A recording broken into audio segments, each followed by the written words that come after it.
This episode is for the writer with massive imposter syndrome, who is convinced that they do not have the innate talent it takes to be a writer or to write a memoir. I want this episode to be a massive wake-up call to you to take yourself seriously, no matter how much talent you have as a writer. We're going to look at those three puzzle pieces of the writing life that we've talked about in previous episodes through the lens of your actual talent, how good you are at writing. Let's dive in. You are listening to the Memoir Method podcast, the place for writers, readers, and anyone who appreciates the collective power of our stories. In this podcast, we explore the impact of memoir alongside an examination of writing techniques and strategies used in the genre. Whether you are a writer looking for inspiration and guidance or a passionate reader seeking meaningful connections through shared experiences, the Memoir Method podcast is your go-to conversation spot. I'm your host, Charlotte, editor, writer, and the heart behind Charlotte Writes. Let's get started. Before I get into the bulk of today's episode, I wanted to remind you that now through the end of the summer, I am hosting the podcast review raffle. The best way for people to find this podcast is when listeners like you rate and review on your preferred podcast platform.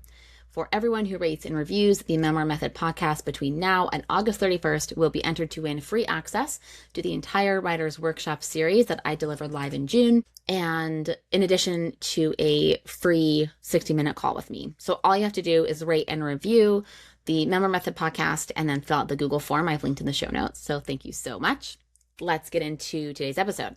Some people are lifelong writers and they have a natural ability to string words together and write well. And you'll be surprised though at how many writers come into my spaces not having written much before they wanted to write their memoir.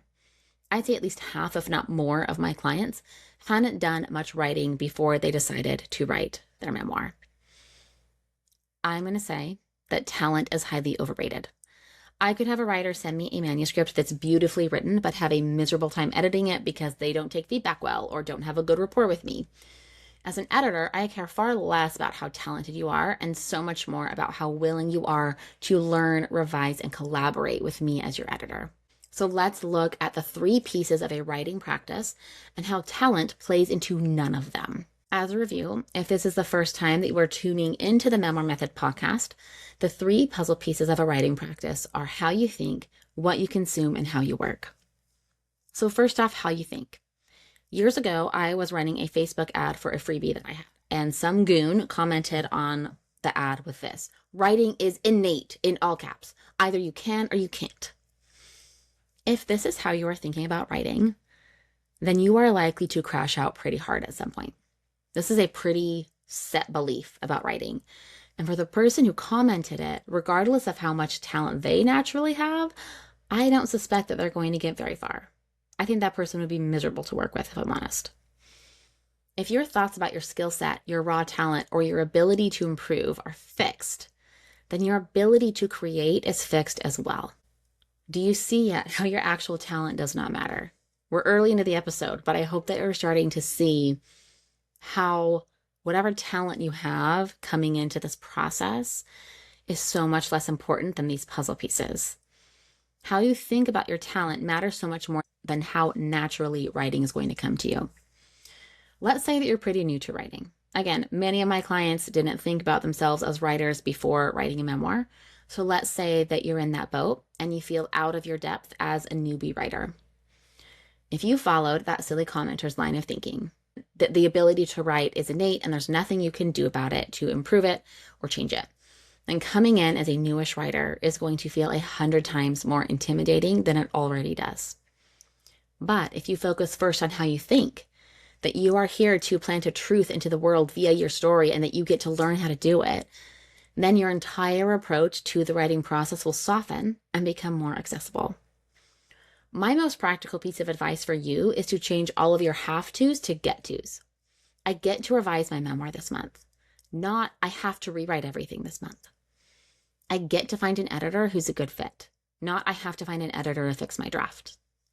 I get to build an author platform and find my perfect readers, not, I have to be on social media. Are you seeing the differences here? Do you feel that energy shift? And it has nothing to do with your talent. Even just shifting how you think, the words that you use in your own head is going to shift how you show up to your writing. And none of that shift has to do with your talent. I did not touch on any inherent ability that you have to write in that section just now. The second piece, what you consume. This element has been my biggest focus this summer, and the impact that intentional inputs have on your creative flow cannot be understated. What you consume literally has nothing to do with whether or not you can write. Your consumption does, however, directly affect what you feel capable of writing and capable of creating. If you are using your precious time to consume slop on Instagram, your own personal field of possibilities for what you can create shrinks. Everything in your life is going to either fuel your creative flow or smother it. More often than not, mindless social media scrolling is going to smother it. Using content to numb your mind isn't just you taking a break, it's you literally turning off your access to creative flow. Is all of social media bad? Not at all. I actually consume certain conversations on social media to better understand what I'm writing about for my readers. But the entire time, I try to be highly conscious of what I'm thinking, how my body is responding, and whether what I'm consuming is keeping my creative flow open or not. Yes, I still get into that numbed scrolling state sometimes, but now I catch it more quickly and I redirect, and it happens less and less. This redirection, this consumption creativity impact has literally nothing to do with how much talent you have. Note that I have not mentioned a single thing about whether or not you're good at writing or know how to write a pretty sentence. The truth is that the more time you spend in someone else's head, the less time you have to understand and create from yours. I have seen some wildly creative people in my life numb out on social media and not do a single thing with their talent. And the creatives who exhibit the most outwardly observable talent don't spend much time consuming other people's stuff. What they do consume is conscious, intentional, and active. Again, one more piece to the creative puzzle that doesn't affect or come from your talent in any way. So my practical takeaway here is to look at everything that you have consumed over the past 3 days. Has it kept your creative flow open, or has it smothered it? The third piece, is how you work. This is the piece that's probably the most tied to your innate talent to write. I'm going to share with you something that a friend texted me the other day. She took herself on a solo writing retreat. She wanted to lock more into her ability to write and create. This is something that we have been talking about. Then she texted me and said, Charlotte, I don't know how to write. I only know how to channel. This writer has her first 2 puzzle pieces locked in. How she thinks is precise. What she consumes is curated. But she doesn't have a strong writing practice yet to support that talent. She's an incredible writer and a brilliant thinker. But up until now, she's relied on inspiration and that activated channel to write well. So do you see how little her talent matters? And again, she has so much. But her talent does not matter if she doesn't have the structure to support it, at least if she wants to take her writing seriously. What she gets to do now is examine how she's wired to best work and then establish writing practice that can amplify her talent when her channel is activated. I have been in this pickle as well. When inspiration hits me, when that creative channel opens, my natural ability to write serves me well. But we are not always going to be inspired. We're not always going to have such an openly flowing channel.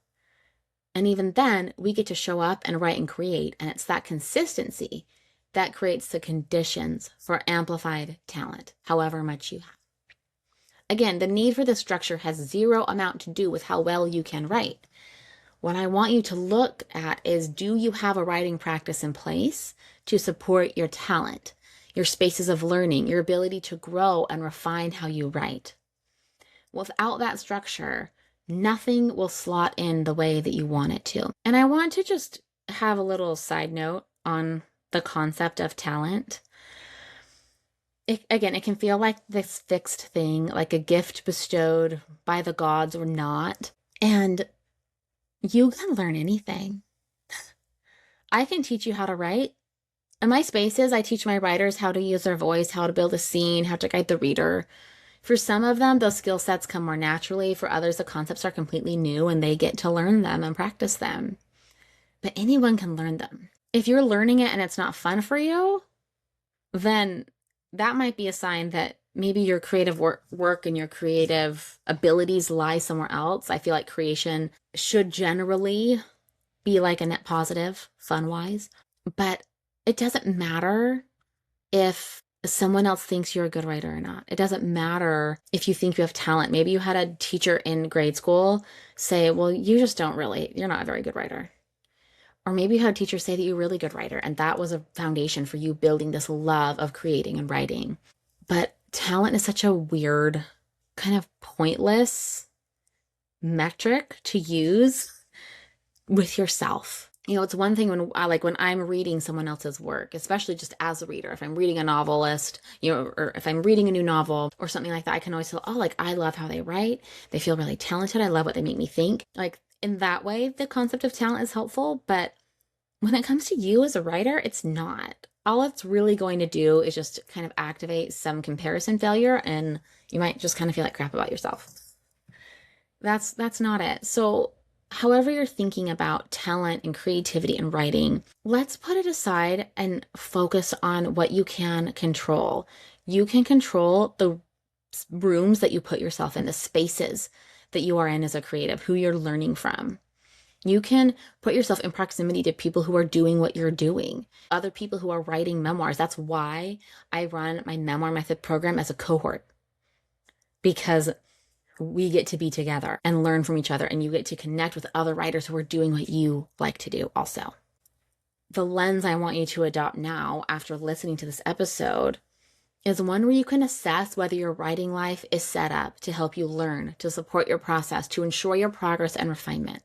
Even writers who have an innate talent where writing comes naturally to them can get better, can improve, can refine. It is a skill set that can be learned and can be improved upon. A writer's talent is only so good as a creative process supporting it. So your ask right now is to dial into your creative process. Don't worry about whatever talent you think you have or don't have. That's not important. What are you doing to support your process, to support your creative flow? So I have 2 on-ramps for this work of building your creative process. First, there's my Writer's Block Decoder. This is a free download sent straight to your inbox where you are going to look at the stories running your creative flow. This is essential work to the creative process, and I've opened up this resource for free for anyone who wants it. Link is in the show notes. Second, there's the Writer's Workshop. This is a 3-part workshop series where I take you deep into each one of the puzzle pieces that we covered today: how you think, what you consume, how you work. Everything in these workshops is geared toward activating your own personal creative process and flow so that you can both access and amplify the talent that you do have, whether you think it's a lot or you're just starting out, and it's going to help give you a pathway to amplifying and growing and refining your skill as a writer. This workshop series is all instant access, so you can go and enroll and watch all 3 workshops today if you want. Each workshop comes with a custom workbook for you for easy integration. You will also have the option to tack on a 60-minute call with me if you want my eyes on your creative process, help you pinpoint blind spots, and work through deeper blocks. This work is essential for creative success. If you do not do the contemplation and analysis to understand your creative process, you will continually find yourself blocked. And that's why I created both the Writer's Block Decoder and the Writer's Workshop, to guide you through that deeper work. So the links to both of those are in the show notes. Finally, don't forget about the podcast review raffle. Go rate and review the Memoir Method podcast on Apple Podcasts, and then fill out the form linked in the show notes, and you'll be entered to win free access to the Writer's Workshop along with that 60-minute call with me. Thank you so much. Thank you for being here. I will see you next week.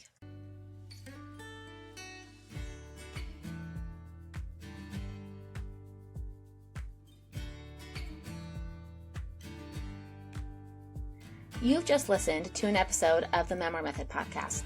The Memoir Method podcast is presented by Charlotte Writes.